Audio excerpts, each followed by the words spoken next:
Hello दोस्तों, स्वागत है आपका विजुअल आर्ट्स विद विनी में। फ्रेंड्स, जैसे कि आप लोग जानते ही हैं, हमने जो अपनी शुरुआत की थी वो वेस्टर्न आर्ट की टाइमलाइन से की थी। लेकिन लाइव क्लास को देखते हुए हम लोगों ने इंडियन आर्ट को भी स्टार्ट कर दिया है, जिसके कारण वेस्टर्न आर्ट में बहुत ज़्यादा डिले होता जा रहा है। तो अभी ज़्यादा डिले नहीं करते हुए, जैसे कि मैंने आपको बोला था कि हम साथ साथ दूसरे मतलब हमारा वेस्टर्न आर्ट टॉपिक भी लेंगे। तो उसी का जो टॉपिक क्यूबिज्म घनवाद जहाँ हमने छोड़ा था, आज हम वहां पे उसको शुरुआत करेंगे कि what is ghanvad, what is cubism. ठीक है, तो वो देखते हैं। अगर कोई नया है तो वेस्टर्न आर्ट की टाइमलाइन आपको लिंक में मिल जाएगी। उसके यहाँ तक के जितने आर्ट मूवमेंट्स हैं वो सब यहाँ पे अपने पहले अपन कर चुके हैं। ठीक है, और बाकी जो है वो आज हम करेंगे और उसके बाद हम उसको स्टार्ट करेंगे। ठीक है, तो क्यूबिज्म क्या था, घनवाद क्या था, उसको अपन को देखने का है। तो सबसे पहले क्यूबिज्म में ही बात आती है कि एब्स्ट्रैक्ट आर्ट जब अमूर्त कला है उसका डेवलपमेंट हुआ।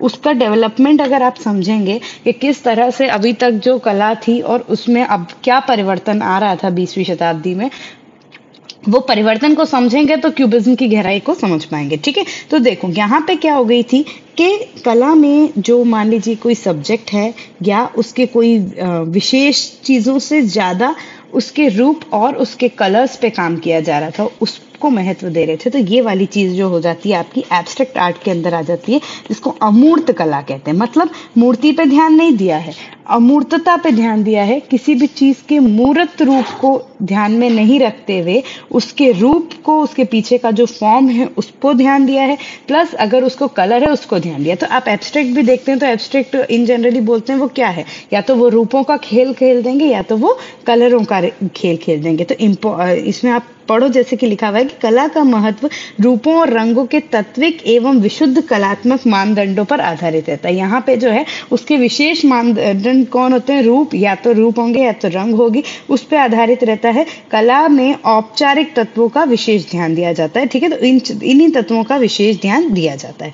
तो इन्हीं से जब ये वाली चीजों पे कलाकारों ने काम किया कि वाई दिस, ऐसा क्यों। जैसे अभी तक अपन लोग क्या देख रहे थे, देखो एक्सप्रेशनिज्म देखा, तो वो जो उनको वॉट जो इनर फीलिंग्स थी उसको एक्सप्रेस करने की बात कर रहे थे। ठीक है, तो उस पर ध्यान दिया गया। जैसे कि ठीक, रोमांटिसिज्म देखा तो एक फैंटेसी थी, इमेजिनेशन उस पर बेस ज्यादा था। इम्प्रेशनिज्म देखा तो जो इम्प्रेशन उनको दिख रहा था लेकिन बना वो वही रहते, तो उस पर ध्यान दिया। ठीक, लेकिन अब यहाँ पे हम कहाँ चेंज जा रहे हैं कि हम किसी भी चीज का सिर्फ विषय क्यों देख रहे हैं, या उसका मतलब जो जैसे अलग अलग थीम वो क्यों देख रहे हैं। यहाँ पे बात कर रहे हैं कि वो उसके रूप को और उसके रंग को इस तरह से कंपोज कर देंगे कि वो एक सर्टेन पेंटिंग दिखे। तो एक कंपोजिशन ही है, लेकिन विद द हेल्प ऑफ क्या, with the help of figures नहीं, with the help of vishay नहीं, with the help of subject नहीं, with the help of colours और फॉर्म्स। यहाँ पे जो डेवलपमेंट होता है उसको हम एब्स्ट्रैक्ट बोलते हैं। और वही आज आज क्या है जो एब्स्ट्रैक्ट भी हम समझने की कोशिश करते हैं, वो यही होता है ना। तो ये एक बहुत अलग ही फॉर्म लेके समझ में आया है ना, वो आप एक अलग क्लास लेके सामने आया है 20वीं शताब्दी का, उसमें कोई दो राय नहीं है। और यहीं से ये चीज शुरू हुई थी। ठीक है, फिर जो है एक नए कला आंदोलन, इसी थीम पे बेस नए कला आंदोलन चालू हुए, जो घनवाद, कंस्ट्रक्टिविज्म, धब्बावाद, सुपरमेटिज्म, डेस्लीज, बहुवास, फ्यूचरिज्म, भविष्यवाद, ये सारे आर्ट मूवमेंट इसके बाद आते हैं। तो बहुत अच्छे से कि अभी तक के आर्ट मूवमेंट्स हम इससे पहले की बात कर चुके, लेकिन अब 20वीं शताब्दी में प्रवेश कर रहे हैं और एब्स्ट्रैक्टिज्म में प्रवेश कर रहे हैं। तो इसलिए ये आर्ट मूवमेंट्स उसकी शुरुआत हो जाती है। ठीक है, तो ये जो कला आंदोलन है ये फर्स्ट वर्ल्ड वॉर के बाद के कला आंदोलन हुए हैं। ठीक है, फर्स्ट वर्ल्ड वॉर हो गया था, उसके बाद ये चीज ने जन्म लिया, इस चीज ने। तो ये क्वेश्चन कभी आ जाए कि अमूर्तता ने किस समय जन्म लिया या कौन से वर्ल्ड वॉर के बाद या पहले, ऐसे तो आपको ध्यान रखना है कि वर्ल्ड वॉर फर्स्ट की बात कर रहे हैं। ठीक, तो अब यह तो चीज अपन ने देख ली, लेकिन अब जो हमने देखना है वो देखना है कि घनवाद क्या था, क्यूबिज्म क्या था। ठीक है, 1906 1914 की बात यहाँ पे अपन कर रहे हैं। ठीक, सबसे पहले जो आपको बताया था, कोई भी आर्ट मूवमेंट है उसमें आपको यही देखना है कि वो क्या है, उसका डेट ऑफ टाइमिंग, मतलब टाइमिंग याद रखिए, और उसका प्लेस याद रखिए। ये तो एक बहुत प्राइमरी चीज है, सबको पता होना चाहिए। ठीक है, तो घनवाद जो है क्यूबिज्म के नाम से जानते हैं अपन, इसका शुरुआत 1906 अप्रॉक्स में हुआ और कहाँ पे हुआ था तो फ्रांस में हुआ था। ये हमको बिल्कुल अच्छे तरीके से याद रखना है कि फ्रांस में धनवाद का स्टार्ट हुआ था 1906 में हुआ था। ठीक, 20वीं, ये वेरी इंपॉर्टेंट इसलिए अब बन जाता है। शायद मैं थोड़े समय पहले ये वीडियो देती तो इसको वेरी इंपॉर्टेंट नहीं बोलती, लेकिन अब बोल रही हूँ। क्यों बोल रही हूँ? नेट के बेसिस पे फिर से देखिए, क्यूबिज्म को 20वीं शताब्दी में जो एब्स्ट्रैक्शन है उसका जनक माना जाता है। जनक मतलब स्टार्टिंग, जो एब्स्ट्रैक्ट मूवमेंट चालू हुआ तो जो फर्स्ट आर्ट मूवमेंट था वो क्यूबिज्म था। ये इसलिए इसको बोल रही हूँ 4 स्टार लगाओ, क्योंकि ये अभी लास्ट उसमें आया था कि जब एब्स्ट्रैक्ट आर्ट मूवमेंट 20वीं शताब्दी में चालू हुआ तो what was the first art movement, तो वो क्यूबिज्म इसका आंसर था। तो ये एक क्वेश्चन अभी आया था, इसलिए ये चीजें महत्वपूर्ण होती है। ठीक, तो एब्स्ट्रैक्टिशन स्टार्ट हुआ, क्यूबिज्म स्टार्ट हुआ, इसमें कोई दो राय नहीं। फादर ऑफ क्यूबिज्म बोलेंगे, क्वेश्चन आ जाता है, बिल्कुल आता है कि फादर ऑफ क्यूबिज्म है पॉल सीज़न। अब ये कैसे बोलोगे? ये तो पोस्ट इम्प्रेशनिज्म में पढ़ा है आपने। बिल्कुल पढ़ा है, लेकिन अब आप याद करोगे तो मैंने आपको बताया था कि रंगों से खेल किया है पॉल सीज़ान ने, फॉर्म्स को तोड़ मड़ोड़ किया है पॉल सीज़ान ने, बताया आपको है ना। जो उनका भले स्टिल लाइफ है तो स्टिल लाइफ से भी तोड़ मड़ोड़ करके उन्हें उसके फॉर्म्स को तोड़ मड़ोड़ करके उन्हें पेश किया। तो वो क्या था? वो क्यूबिज्म का शुरुआत ही तो था। इसलिए उनको उसका जनक कहते हैं कि भाई उन्होंने उस चीज को शुरुआत कर दी थी। लेकिन उसके जो प्रवर्तक हैं, इनिशिएटर्स हैं, वो पिकासो और ब्रैक को कहते हैं। इन केस ऑप्शन में सीज़न नहीं होता है तब बिल्कुल आप यहाँ पे जाओगे, लेकिन अगर ये है तो आप पॉल सीज़न पे जाओगे। क्यों? क्योंकि वो पहले के और उनने वो चीज तो पहले ही दे दी थी, लेकिन उसको जो नाम क्यूबिज्म मिला वो इनके टाइम मिला था।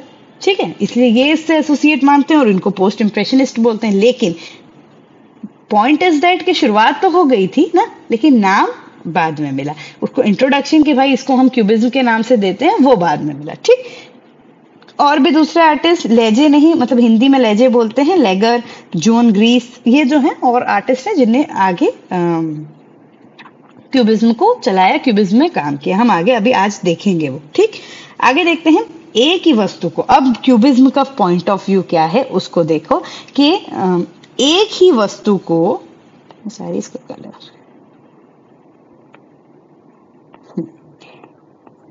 कोई भी एक वस्तु है मान लीजिए, उसको अलग अलग दिशाओं से दिखाई देने वाले रूपों को, उसको अलग अलग दिशाओं से दिखाई देने वाले रूपों को एक दूसरे पर आरोपित करते उसकी संपूर्णता का आभास देने का प्रयत्न किया। आप बोलोगे कि ये क्या है?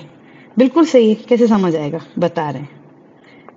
ये देखिए क्या है, ये क्यूब है। मान लीजिए क्यूब तो एक ही है, एक ही चीज है, लेकिन उन्होंने क्या किया, उस एक चीज को डिफरेंट पर्सपेक्टिव में देखा। कैसे देखा? ये देखो, इसको यहां से ऊपर से देख रहे हैं तो ये ऐसा दिख रहा है, यहां से इस एंगल से देखा तो ये ऐसे दिख रहा है, यहाँ साइड से देखा तो ऐसे दिख रहा है, उस साइड से देखोगे तो ये वाली चीज छुप जाएगी। ऐसे करके अलग अलग पर्सपेक्टिव पे चीजें दिखती है। इतना तो आपको नॉलेज है, हम ड्राइंग के स्टूडेंट हैं। अब इन्हीं चीजों को इन्होंने क्या किया कि भाई इसका अलग अलग पर्सपेक्टिव, अलग कोण से देखा, कभी भी एक कोण से नहीं देखा। तो इसी चीज को एक 2 डायमेंशनल, कहाँ गया, सही, इसी चीज को एक 2 डायमेंशनल सरफेस पे विभिन्न पर्सपेक्टिव को लेके जो दिया है वो क्यूबिज्म ने काम किया है। ठीक, अलग अलग कोण से किसी चीज को देखा और उसको एक 2 डायमेंशनल में कंपोज करने की बात है। रूपों को तो तोड़ दिया, रूपों को तोड़ मरोड़ दिया, उनको अलग अलग चीजों से देख लिया, लेकिन उसको कंपोज, उसको संयोजित कहाँ किया?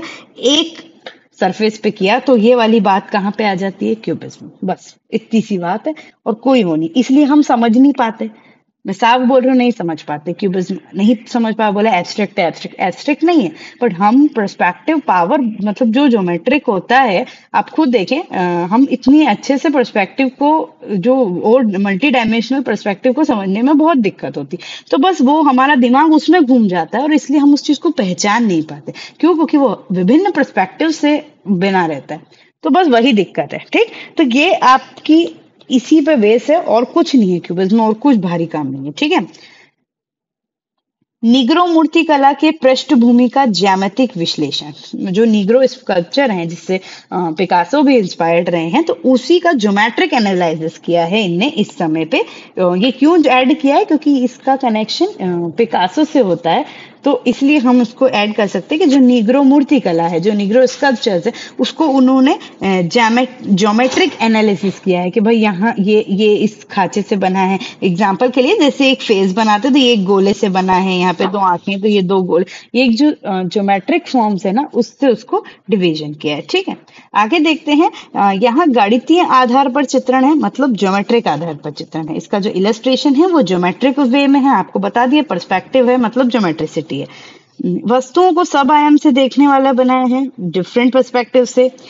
इसी ही आगे चल के भविष्यवादी कलाकार ने उपयोग किया है। अब आप एक चीज को और याद रखते, फ्यूचरिस्ट कहाँ से इंस्पायर्ड है, या फ्यूचरिस्ट ने किस चीज को यूज किया है। अपन बोलते हैं यूज किया, या जिस चीज से आगे अपने इंस्पिरेशन लिया है, तो वो चीज थी क्यूबिज्म। क्यों? क्योंकि जब आप फ्यूचरिज्म का काम देखोगे आगे चल के और क्यूबिज्म का देखोगे, तो आप समझोगे कि हाँ, उनने से उसमें डायमेसिटी लाई, मतलब स्पीड लाया। फ्यूचरिस्ट ने क्या किया?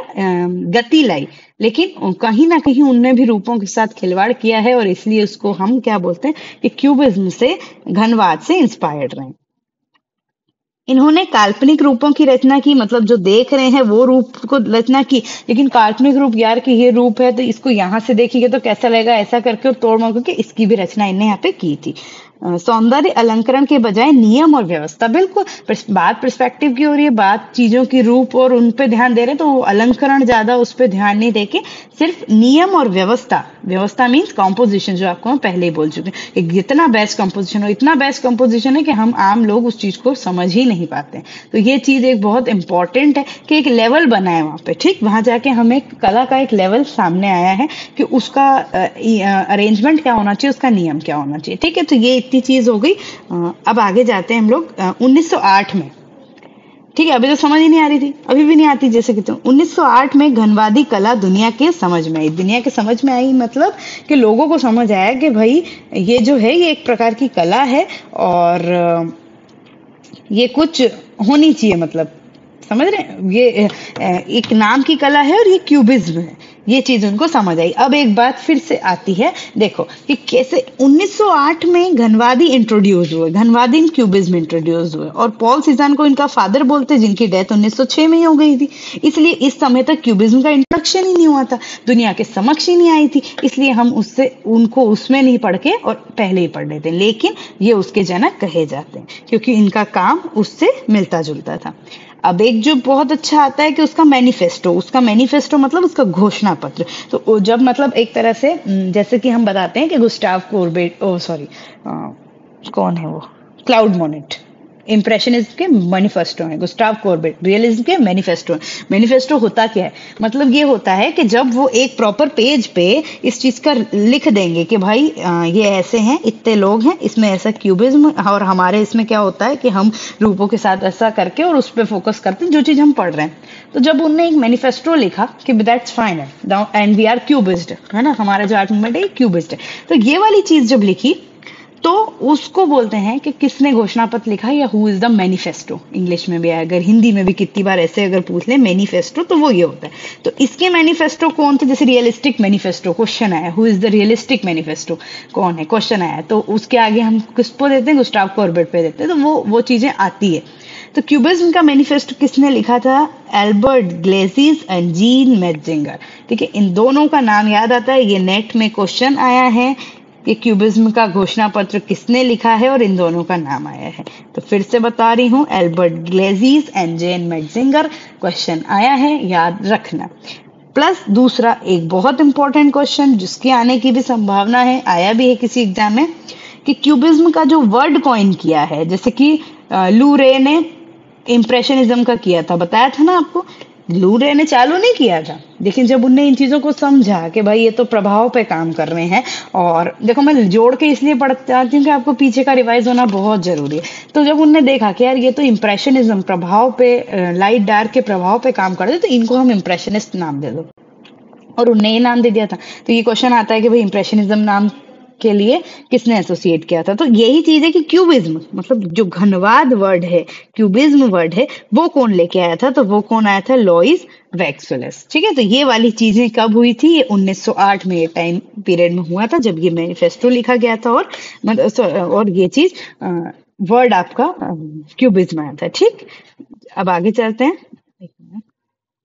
अब इससे आर्टिस्ट कौन कौन से एसोसिएट थे वो देखते हैं अपन लोग, ठीक है। जेन मेटजिंगर, क्योंकि कितनी बार आ जाता है आर्टिस्ट का नाम आ जाएगा और किससे एसोसिएट हैं, दो तीन आजकल आता बहुत है, तो आपको थोड़ा सा ध्यान। एल्बर्ट ग्लेक्सिया, नीचे देख लेना हिंदी में भी, फर्नाट लेगर, जुआन ग्रीस, पिकाबिया, रोजेडे ला फ्रस, नहीं, जैक्वेस विलेन, मार्सेल डचैम्प, रॉबर्ट डिलानियो, ली फाउस्नर, और भैया इंपॉर्टेंट नाम भूल गए, पैब्लो पिकासो, भूले नहीं है मतलब, पर उनको तो अलग करते ना, जॉर्ज ब्राक, ठीक है। बाकी तो लिख ही दिया, जॉन ग्रीस लेगर सब हो गया, ठीक है। तो ये कलाकार थे जो कि क्यूबिज्म में काम किए। हम जो है अब क्या करने वाले हैं, पेब्लो पिकासो और जॉर्ज बिराक इसको दूसरे सेपरेट वीडियो में देखेंगे और बाकी सारे कलाकार और टाइम पीरियड यहाँ पे देख लेंगे। उससे पहले हमको देखना है कि क्यूबिज्म भी था ना, समय में विभाजित हुआ था, मतलब वो अपने टाइम पीरियड में डिवाइड हुआ था। तो उसका जो फर्स्ट टाइम पीरियड है वो क्या है, आइए देखते हैं। आरंभिक युग, जिसको अर्लियर पीरियड कहते हैं, जो स्टार्टिंग में ही हुआ था, ठीक है। जिस समय तो मतलब एक तरह से बोलेंगे कि नाम भी सामने नहीं आया था, इंट्रोडक्शन भी नहीं हुआ था, जो 1908 की बात की अपन ने, ठीक है। तो यहाँ पे है 1907 में का टाइम, इस समय की बात है। प्रथम प्रदर्शनी हुई थी घनवादी शैली में 1907 में, उसके बाद बोला था जो 1908 में लोगों तक ये बात समझ आई थी, ठीक। और इस एग्जीबिशन में सीजन की पेंटिंग्स का भी वो हुआ था, मतलब उनका भी पार्टिसिपेशन हुआ था, दो he was not know more, but फिर भी उनका पार्टिसिपेशन हुआ था। और इसलिए बोलते हैं कि पहली घनवादी शैली में सीजन भी इंट्रोड्यूस थे। इनके अनुसार प्रकृति को बेलन, व्रत, शंकु आदि घन आकारों में रूप में देखना चाहिए। ये वही चीज है जो बात सीजन करते थे कि जो आपका कंप्लीट नेचर है उसको आप क्यूब्स में देखो, सिलेंडर में देखो, सर्कल में देखो, इन्हीं से तो बना गया है। जैसे आज अपन ये भी तो कॉन्सेप्ट लेते ही हैं जो ड्राइंग में भी बनाते हैं कि भाई ये हाथ है आपका, तो ये क्या है, ये आपका स्क्वायर है, ये सिलेंडर है, ये बन गया हाथ, ठीक है। ये सर्कल बना हुआ है, ये ऐसे ही क्रिएट करते हो ना, एक पाम भी बनाओगे तो हर चीज को ज्योमेट्रिक फिगर में देखो, तो ये वाली चीज बात क्यूबिज्म ने कही थी और उनकी अर्लियर चीज में हो गई थी। फिर अगला देखते हैं जो वेरी इंपॉर्टेंट है, एनालिटिक क्यूबिज्म, विश्लेषणात्मक घनवाद। 1909 से 1912 इसका टाइम पीरियड रहा है, ठीक है। यहाँ पे क्या है, सभी प्रकार की आकृतियों का ज्यामितीय खंडों में विश्लेषण किया गया है। कोई भी आकृति है उसको ज्योमेट्रिक सेगमेंट में ज्यामितिक खंडों में विश्लेषित किया गया है। इसे रेक्टिलिनियर क्यूबिज्म भी कहा गया है। रेक्टिलिनियर मतलब कि वो, अरे जैसे कर्व में लाइंस है ना, उसको लाइन से मिलके बना गया है, इसलिए उसको रेक्टिलिनियर क्यूबिज्म भी किसको कहा गया है, एनालिटिक्स कल क्यूबिज्म को कहा गया है। इसमें वक्र रेखाओं मतलब कर्व रेखाओं का उपयोग किया गया है, इसलिए इसको कर्वीलिनियर क्यूबिज्म भी कहा गया है। किसको, एनालिटिक क्यूबिज्म को। कुछ नहीं है, कंफ्यूज होते हैं तो ये वाली चीज देखें कि सिर्फ इसमें क्या बात है कि रूप, कोई भी रूप है उसको तोड़ लिया, मरोड़ लिया और उसको फिर एक चीज में बता दिया, बस इतना है। इसी को एनालिटिक भी बोलते हैं और विश्लेषणात्मक भी कहते हैं, ठीक है। तो यही चीज है कि भाई सीधा सरल सीधा, ये सारी चीजें जब इसमें क्या है, सिंपल सिंपल रेखाएं हैं वो है, तो इसलिए इसको रेक्टिलिनियर भी बोलते हैं और कर्व क्यूबिज्म कर्विलिनियर भी कहते हैं। दैनिक प्रयोग की वस्तुएं, जो डेली ऑब्जेक्ट की वस्तु हैं, उसको ज्योमेट्रिक शेप्स में बताया है, कोई डाउट नहीं, वो चीज आपको उनकी पेंटिंग्स में दिखेगी। वेरी इंपॉर्टेंट, डल कलर्स का यूज किया गया है। ग्रेइश ब्राउन की प्रधानता यहाँ पे हुई हुई है। ग्रेइश ब्राउन डल एकदम जो अर्दी कलर होते हैं उसका उपयोग किया गया है एब्स्ट्रैक्शंस के लिए, ठीक है इनमें। फिर आते हैं आगे, ये देखो, ये बस इतना नहीं, ये जैसे गर्ल इन विथ मैंडलिन पिकासो का है, पिकासो का ने है डिफरेंट टाइम पीरियड्स में काम किया है, ठीक है। तो ये जो है गर्ल विथ मैंडलियन है, पिकासो का ही है। आगे अब पिकासो पढ़ेंगे तो देखेंगे इसमें इनने क्या किया है। लड़की दिख रही है आपको, मैंडलियन में दिख रही है, लेकिन इनने उसको डिफरेंट रूपों में पर्सपेक्टिव से तोड़ तड़ के और काम कर लिया। इन जनरल उसको एब्स्ट्रैक्ट में दे दिया और इसका डल कलर स्कीम भी है, ये आप देख सकते हैं। तो ये वाली चीज तो होगी आपकी एनालिटिक, जिसको विश्लेषणात्मक कहते हैं, और अर्लियर क्यूबिज्म है, ठीक है। अब आगे बढ़ते हैं, जो सेकंड आता है, इसको कहते हैं सिंथेटिक क्यूबिज्म या संश्लिष्ट घनवाद। 1912 से 1914 का टाइम पीरियड है ये। अब इसमें क्या था वो देखते हैं। इस अवधि के चित्रकारों ने कलाकृतियों में स्पर्श गुण, टैक्टाइल क्वालिटी, जो प्लास्टिसिटी कहते हैं, वो लाने की कोशिश करी। किसने? इस समय के आर्टिस्ट ने। कैसे? इसे अन्य सामग्री चिपका कर उत्पन्न किया, मतलब कोलाज वाली बात। बस आपको और कुछ याद नहीं रखना है, आपको सिर्फ इतना याद करना है कि सिंपली जो तोड़ मरोड़ के जो एब्स्ट्रैक्शन है वो चीजें एनालिटिक में होती है, और जो डिफरेंट चीजों को जोड़ तोड़ के या अलग अलग, जैसे पेपर हो गया, कॉटन हो गया, वायर्स हो गई, इनको पेंटिंग्स के साथ यूज करके जो चीज क्रिएट की गई है वो सिंथेटिक होता है। सिंथेटिक वर्ड से ही समझ आ रहा है। तो बस वो चीज है कि अन्य सामग्री को चिपका कर जो उत्पन्न किया गया है वो चीज सिंथेटिक होती है, संश्लिष्ट होती है इस पीरियड में। ठीक है, एक टेक्टाइल क्वालिटी मतलब एक टेक्सचर लाने की कोशिश करी कि यार वो उभराव दिख रहा है, वो चीज, वो स्पर्श का ज्ञान दिख रहा है, तो वो वाली बात उसमें आपकी हो गई। इसमें अनावृतताओं को एक वास्तु के रूप में दिखाया है। ठीक है, एक मतलब उस चीज को उन्होंने एक वास्तु, एक आर्किटेक्ट के उस पर यूज किया है। ठीक, अब ये देखो, ये दिख रहा है इसमें, ये जो पिकासो का ये वाला काम है, तो ये इसमें आपको पेपर्स भी दिखेंगे, आपको उनने विभिन्न जो एलिमेंट्स हैं वो भी यूज किए हैं, प्लस हम बोलेंगे कि आपको उसमें टेक्स्ट भी दिखेंगे। तो ये सारी चीजें जो आ जाती है वो इसमें आ जाती है। ठीक, तो ये हो गया आपका क्यूबिज्म का डिफरेंट पीरियड। ठीक है, इसको पढ़ते हैं। विश्लेषणात्मक और सिंथेटिक क्यूबिज्म के बीच मुख्य अंतर यह है कि विश्लेषणात्मक क्यूबिज्म में किसी वस्तु को भागों में तोड़ना, ठीक है, और फिर से जोड़ना शामिल है। ये क्यूब लिया, इसको अलग अलग, जैसे इसमें देखा था, अलग अलग जगह से देखा, तोड़ दिया उसको अलग अलग, और फिर उसको एक साथ जोड़ दिया उसमें एक ही स्पेस में जोड़ दिया। ठीक है, जबकि सिंथेटिक क्यूबिज्म में छवियों के निर्माण के लिए नए तत्व, बनावट और आकृतियों का उपयोग शामिल है। ठीक है, बस इतनी सी बात इसमें हो गई। अब आगे देखते हैं। 1914-15 अलंकारिक घनवती की प्रचलित हुई लास्ट में, है ना, एक मतलब फिगरेटिव क्या बोलेंगे, डेकोरेटिव क्यूबिज्म का प्रवृत्ति लास्ट पीरियड में चालू हुई, बस उसमें। अब इसके आर्टिस्ट देख लेते हैं जो कि नॉर्मल नहीं मतलब, पर उससे अलग हैं। पिकासो ब्राक को मैं एक सेपरेट वीडियो में देना चाह रही थी, इसलिए। सबसे पहले आते हैं फर्नाट हेनरी लेंगर, जिसको लेजे करके भी बोलते हैं, हिंदी वाले बोलेंगे तो उसको लेजे करके भी बोलते हैं। ठीक है, तो ये क्या है, इनका जन्म नॉर्मंडी फ्रांस में हुआ। फ्रांसिस आर्टिस्ट हैं, पता है फ्रांस के, और नॉर्मंडी एरिया में इनका जन्म हुआ। ये चित्रकार रहे हैं, मूर्तिकार रहे हैं, छापाकार रहे हैं। ठीक है, इनकी आरंभिक शिक्षा ब्रिटानी से ली है इनने, वास्तुशिल्प थे ये। ठीक है, एक आर्किटेक्चर की इनने आरंभिक शिक्षा जो है आर्किटेक्चर की ली थी। ठीक, 1910 में घनवादी प्रदर्शनी में इनने भाग लिया था। किसने? लेंगर ने।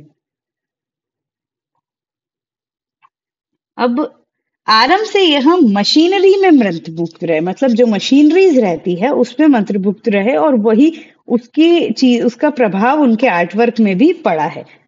इनके चित्र वास्तुकला से प्रभावित थे। क्यों? क्योंकि आरंभिक शिक्षा उन्होंने आर्किटेक्चर लिया है। तो क्वेश्चन ध्यान रखें कि किसके चित्र जो है वास्तुकला आर्किटेक्चर से प्रभावित थे, तो वो लेंगर थे।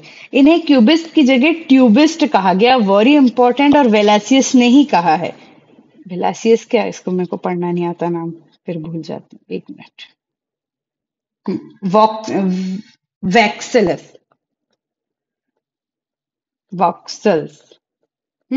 तो इन्होंने इसको नाम, इनको क्या, जैसे सबको तो क्यूबिस्ट बोला और इनको ट्यूबिस्ट बोला। अब ट्यूबिस्ट क्यों बोला? क्योंकि इनके ना काम में ये ट्यूब बहुत दिखती थी, सिलेंडर्स का यूज ज्यादा किया, इसलिए इनको ट्यूबिस्ट। तो वेरी इंपॉर्टेंट कि ट्यूबिस्ट के नाम से कौन सा कलाकार जाना जाता है, तो वो फर्नाट लेंगर कहा जाता है। और वो इसलिए कहा जाता है क्योंकि देखो ट्यूब का, ये देखो दिख रही है ट्यूब आपको, ट्यूब का बहुत उपयोग उन्होंने किया है लेंगर ने।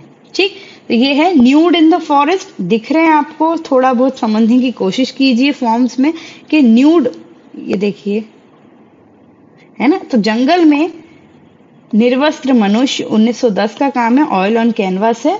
किसके द्वारा है? लेंगर के द्वारा। द वेरी इंपॉर्टेंट काम, ये सीरीज है उनकी, ठीक है, कंप्लीट सीरीज है। कॉन्ट्रास्ट ऑफ फॉर्म्स, क्वेश्चन आता है आकारों का विरोध या कॉन्ट्रास्ट ऑफ फॉर्म्स 1913 में किसके द्वारा है? फर्नांड लैंगर द्वारा। अब एब्स्ट्रैक्ट है, उसको मैं डिस्क्राइब तो नहीं कर पाऊंगी, बस आपको एटलीस्ट नाम याद रखना है थ्योरी पर्सपेक्टिव पे कि आप उसको याद रखें। देखिए अब रेलवे क्रॉसिंग है ना, कितना सुंदर काम, कितना बढ़िया काम, खुद देखिए। और इसमें आप ट्यूब देखोगे तो वो चीज आपकी अपने आप समझ आ जाएगी कि क्यों इन्हें ट्यूबिस्ट कहते हैं, ठीक है। Oil on canvas, railway crossing. City, La Ville भी कहते हैं उसको, शहर, ठीक है, ये भी ऑयल ऑन कैनवास पे है। देख सकते हो आपको यहाँ पे, इसमें आपको फिगर्स भी दिखेंगे, स्टेयर्स भी दिखेंगी, बिल्डिंग्स भी दिखेंगी। ये कंप्लीट सिटी का आपको पेंटिंग दिख पाएगा, है, जितना देख पाए ठीक है, नहीं तो याद रख लो, कोई दिक्कत नहीं। डांस ऑफ मशीन, ये ब्लैक एंड व्हाइट फिल्म पे बनाई है। फिल्म मतलब वो आपकी वो रहती है ना जो नेगेटिव, उस पे बनाई है उनने, मशीन का नृत्य, ठीक है। तो मशीनरी से क्योंकि वो रहे हैं तो ये डांस ऑफ मशीन को भी याद रखना, ये उनका काम है, फिल्म पे बना है उनने, सीरीज जैसे ही बोले तो ये उनका कहाँ पे है? फिल्म पे है, ठीक है। तो ये हो गए आपके लेंगर। दूसरे आर्टिस्ट आते हैं जुआन ग्रीस। जुआन ग्रीस 1887 से 1927 इनका टाइम पीरियड रहा है। इनका जन्म कहाँ हुआ है? मैड्रिड नगर, स्पेन में हुआ है, ठीक है। कहाँ पे? मैड्रिड, स्पेन में।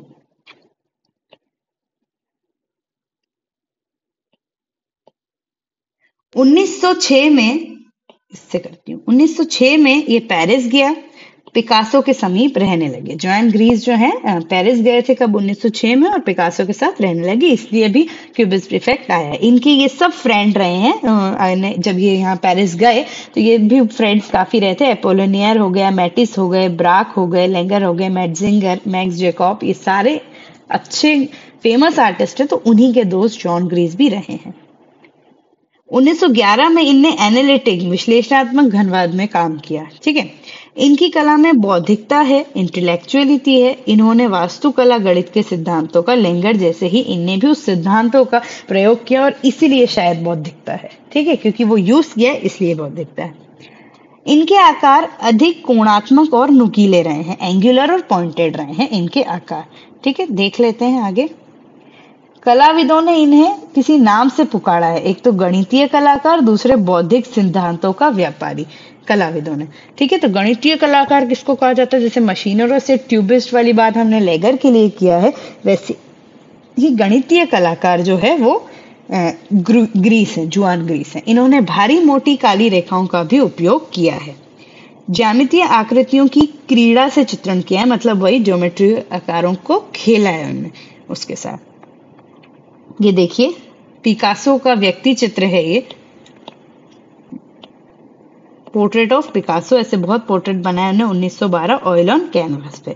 देख सकते हैं कितना सुंदर कार्य उनके द्वारा किया गया है, ठीक है। कोणीय आपको एंगुलर, जो उनके डायगोनल फॉर्म्स हैं वो भी दिख जाएंगे, जो चीजें बोली है आपको वो उसमें दिख जाएगी। पेंटर्स विंडो 1925 का है, ऑयल ऑन कैनवास है। किसके द्वारा बनाया गया है? जुआन ग्रीस द्वारा बनाया गया है। वायलिन एंड चेकरबोर्ड, वायलिन और चेकरबोर्ड 1913 में, ऑयल ऑन कैनवास। इसमें आपको चेकरबोर्ड दिखेगा, वायलिन दिखेगा, उसके फॉर्म्स को तोड़ के कंप्लीट कंपोजिशन आपको यहाँ पे दिखेगा, ठीक। द वॉश बेसिन, ठीक है, जो वॉश बेसिन है, ऊपर कर्टेन दिखेगा, वॉश बेसिन दिखेगी, विंडो दिखेगा, वो सब चीज आपको, और उसमें जो एलिमेंट्स होते हैं वो भी आपको दिखेगा सामने देखेंगे तो उसका बहुत सुंदर तरीके से उनने कंपोजिशन किया गया है। किसका है ये? जुआन ग्रीस का है। Table at the cafe, cafe की टेबल है ये, उसको उनने लेके, उसके एलिमेंट्स को लेके भी काम किया है, ऑयल ऑन कैनवास से 1912 में। देखो अब इसके पीछे कोई स्टोरी तो है नहीं, क्यूबिज्म के कोई भी काम है वो तो क्या है, क्योंकि इनके पीछे विषय नहीं है। ये आपको मैं फिर से डेफिनेशन बताती हूँ कि इनके पीछे कोई विषय नहीं है, जो दिख रहा है, मतलब जो चीजें नॉर्मल है उसको ही बना रहे हैं, लेकिन उसको फॉर्म, और उसमें जो बात है वो फॉर्म और कलर की है, बस, और कुछ नहीं, ठीक। अब आते हैं, अगला कलाकार आता है रॉबर्ट डेलान्यू, ठीक है। फ्रेंच आर्टिस्ट हैं जो कि ऑर्फिज्म से कनेक्टेड थे, ठीक है। अब ऑर्फिज्म क्या है अभी बताती हूँ आपको। Orphism is the term of cubism only, ठीक है। लेकिन